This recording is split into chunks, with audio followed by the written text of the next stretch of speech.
پاکستان میں، انڈیا میں گورےپن کے obsession کی آخر وجہ کیا ہے؟ وقت کے ساتھ، اویئرنیس کے ساتھ اور مختلف کیمپینز کے باوجود یہ جنون کم ہونے کی جگہ مزید گہرا کیوں ہوتا جا رہا ہے؟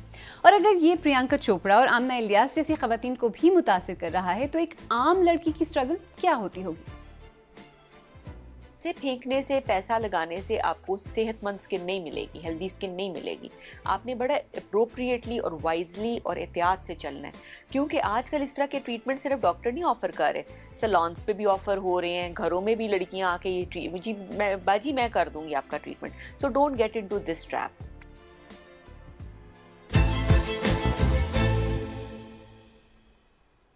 میرا نام عالیہ نازکی ہے اور آپ BBC اردو کا پروگرام سیربین دیکھ رہے ہیں. انڈین ایکٹریس پرینکا چوپڑا نے حال ہی میں ایک پوڈ کاسٹ میں بالی ووڈ کے گورے پن کے جنون کے بارے میں بات کرتے ہوئے کہا کہ ان کے لیے بالی ووڈ چھوڑ کر ہالی ووڈ جانے کی ایک وجہ یہ بھی تھی. پاکستانی ماڈل اور ایکٹریس آمنہ الیاس نے بھی حال ہی میں ایک بار پھر ان کے اسکن کلر کی وجہ سے ہونے والی ڈسکریمنیشن کے بارے میں بات کی. آپ سب پاکستانی ڈرامہ کلو میں کام کرنے والی ایکٹریس ماریہ واسطی کو تو جانتے ہی ہوں گے. وہ کہتی ہیں کہ پاکستانی ڈرامہ انڈسٹری میں جلد کا رنگ اب بھی ایک مسئلہ ہے. آج کل یہ بھی دیکھا گیا ہے، لوگ ذکر کرتے ہیں، بات کرتے ہیں کہ سلیبریٹیز میں، فیمس لوگوں میں یہ رجحان ہے. پاکستان کی میں بات کر رہی ہوں کہ وہ یہ گلوٹوتھیون کے ٹیکے اور لگاتے ہیں رنگ کو گورا کرنے کے لیے. ہمیں یہ سوچنا چاہیے کہ ہم یہ کیوں کر رہے ہیں.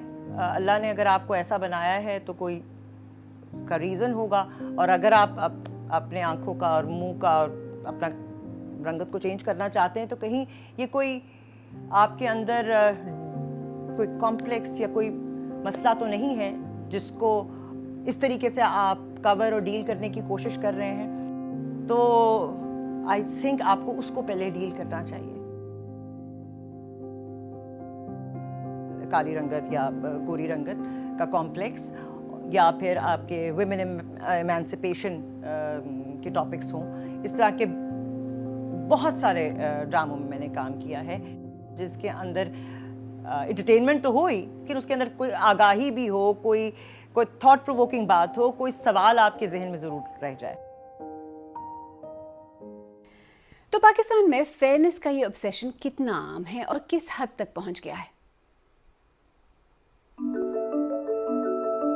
جلد کی رنگت فیئر ہو اور پھر کتنی فیئر ہو، یہ obsession وقت کے ساتھ ساتھ بڑھتی ہی جا رہی ہے.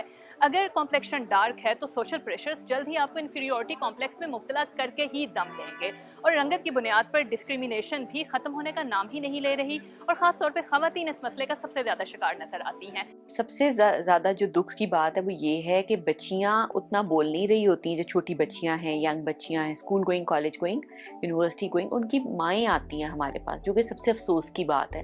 اور وہ ہمیں کہتی ہیں کہ ڈاکٹر صاحب اس کا رنگ صحیح نہیں ہے، اس کا رنگ کالا ہے. اور ایسا لگتا ہے کہ ماضی میں چلنے والی کیمپینز جیسا کہ انفیئر اینڈ لولی یا سیلیبریٹیز کی طرف سے اس معاملے میں اویئرنیس پیدا کرنے کی کوشش بھی لوگوں کے رویوں کو تبدیل نہیں کر پائی، اور بات اب سستی وائٹننگ کریم سے کافی آگے نکل چکی ہے. اب مارکیٹ میں سکن وائٹننگ انجیکشنز اور سکن لائٹ کرنے کے لیے لیزر ٹریٹمنٹس بڑے پیمانے پر استعمال ہو رہے ہیں. اب چونکہ یہ مارکیٹ کچھ زیادہ ریگولیٹڈ نہیں ہے پاکستان میں، اسی وجہ سے ان کے سائیڈ افیکٹس پر بات نہیں کی جاتی، اور اچھا خاصا مہنگا ہونے کے باوجود یہ ٹریٹمنٹس لوگوں میں، چاہے وہ خواتین ہوں یا مرد، خاصے مقبول ہیں. اور سوسائٹی کے ان رویوں کا اثر عام لوگوں، خاص طور پر لڑکیوں اور خواتین کی روزمرہ کی زندگی اور ان کے ذہن پر، اپنے بارے میں ان کے خیالات پر بھی پڑتا ہے. اس طرح ہوتا تھا کہ اگر آپ کھیل رہے ہیں یا کچھ بھی کر رہے ہیں اور آپ گھر کھیل رہے ہیں، تو اگر آپ کا کمپلیکشن ڈارک ہے نا تو وہ کہیں گے کہ آپ نا میڈ بن جائیں. ٹھیک ہے، تو مجھے یہ بات تھوڑی ویئرڈ لگتی تھی کہ مطلب میں کیوں نہیں ہیروئن بن سکتی، مطلب میں کیوں نہیں وہ لڑکی بن سکتی گھر کھیلنے میں جس کی شادی ہونے والی ہے یا جس کی گڑیا کی شادی ہونے والی ہے. میں نے ہیلتھ سپلیمنٹ لینی تھی ڈائٹری ویکنیس کی وجہ سے، تو میں ویسے ہی دیکھ رہی تھی، تو وہ چھوٹا سا لڑکا تھا شاپ کیپر جو سیلز مین تھا، تو وہ مجھے مستقل آ کے بتا رہا کہ یہ والی کریم وہ لے لیں آپ میڈیسن، اس سے نا گورے ہو جاتے ہیں، تو اٹس فل باڈی وائٹننگ. تو میں اسے حیران میں اس کا کیا کروں گی بچے اس عمر میں. اور ویسے تو بظاہر عورتوں کے لیے اسکن کلر زیادہ بڑا مسئلہ بن جاتا ہے، لیکن اس کا مطلب یہ نہیں کہ اس کا اثر مردوں پر نہیں پڑتا.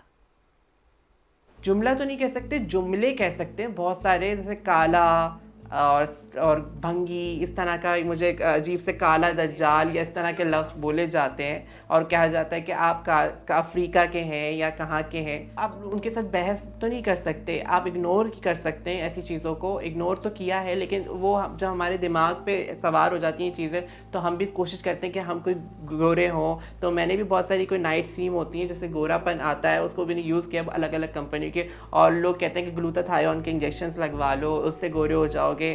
ایسے بہت سارے لوگ کرتے ہیں لیکن اس کے کچھ سائڈ افیکٹس بھی ہیں, تو اس کے ڈر کی وجہ سے میں نے آج تک وہ انجیکشن تو نہیں لگوائے, لیکن جو کریم ہے جس کے سائڈ افیکٹ نہ ہو وہ یوز کیے, لیکن اس سے مجھے کوئی فرق آج تک نہیں پڑا.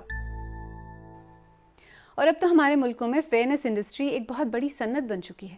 لاکھوں لوگ جلد کو گورا بنانے کا دعویٰ کرنے والی فیئرنیس کریمز کا استعمال کرتے ہیں, یہ جانے بغیر کہ ان میں آخر ہے کیا. پاکستان میں صابن اور کریمز کی کئی پروڈکٹس ہیں جن میں 31 ملی گرام فی کلو گرام مرکیوری موجود ہے, جو کہ جلد کے لیے خطرناک ہے. یورپی یونین میں اسکن کیئر پروڈکٹس میں مرکیوری کے استعمال کی بالکل اجازت نہیں, جبکہ امریکہ میں 1 ppm یعنی 1 پارٹ پر ملین کی اجازت ہے. 2019 میں ملک میں استعمال ہونے والی 59 اسکن وائٹننگ کریمز میں سے 56 میں مرکیوری لیول بہت زیادہ پایا گیا. ان کریمز میں مقامی اور انٹرنیشنل برانڈز دونوں شامل ہیں. اور وائٹننگ کریمز اور صابنوں میں صرف مرکیوری ہی نہیں بلکہ دیگر نقصان دہ کیمیکلز بھی استعمال کیے جاتے ہیں.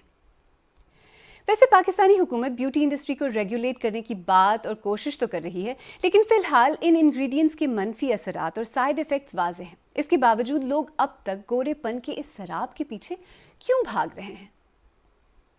جب ہم لوگ کالونائز تھے, جب برٹش رول تھا, اس ٹائم سے ہم نے یہ چیزیں جو ہے وہ پک کی ہیں کہ ہمیں لگتا تھا کہ جو فیئر اسکن ہے وہ بہت ڈیزائربل ہے, یا جو فیئر اسکن لوگ ہوتے ہیں وہ فار مور سپیریئر ہوتے ہیں as compare to dark skin people. So یہ چیزیں تب سے چلتی آ رہی ہیں, یہ جرمز ابھی بھی ہماری سوسائٹی میں موجود ہیں, اور ہمیں لگتا ہے کہ جو گوری رنگت ہے وہ سب کچھ ہے. ہم سب خدا کی بنائی ہوئی تخلیق ہیں, and everybody is equally beautiful. تو ہم کیوں چاہتے ہیں کہ سب ایک جیسے دکھنا شروع ہو جائیں؟ اگر سب ایک جیسے دکھنا شروع ہو جائیں گے تو اس میں کوئی خوبصورتی نہیں رہے گی. لیکن کیا پاکستان میں یہ سوچ کہ خوبصورتی کا کوئی رنگ نہیں ہوتا جڑ پکڑ بھی رہی ہے؟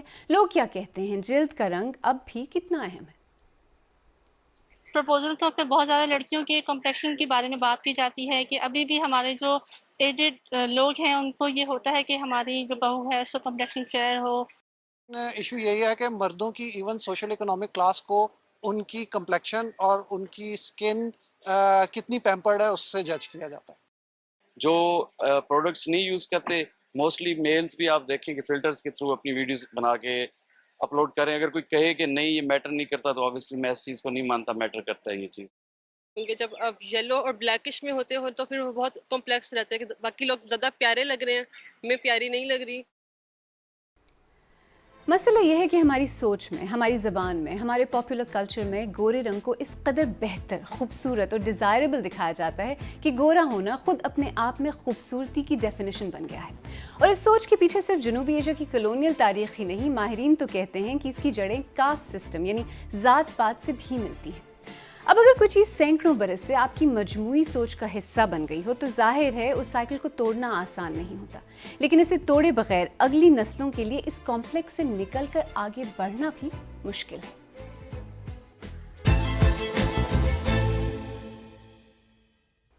اگر آپ کو ہمارا پروگرام پسند آیا تو ہمارے YouTube چینل کو سبسکرائب کریں, بیل آئیکن پر کلک کریں اور پروگرام کا لنک اپنے دوستوں کے ساتھ شیئر کریں. اور آپ سیربین کی پرانی قسطیں دیکھنا چاہیں تو یہاں کلک کر کے بھی دیکھ سکتے ہیں.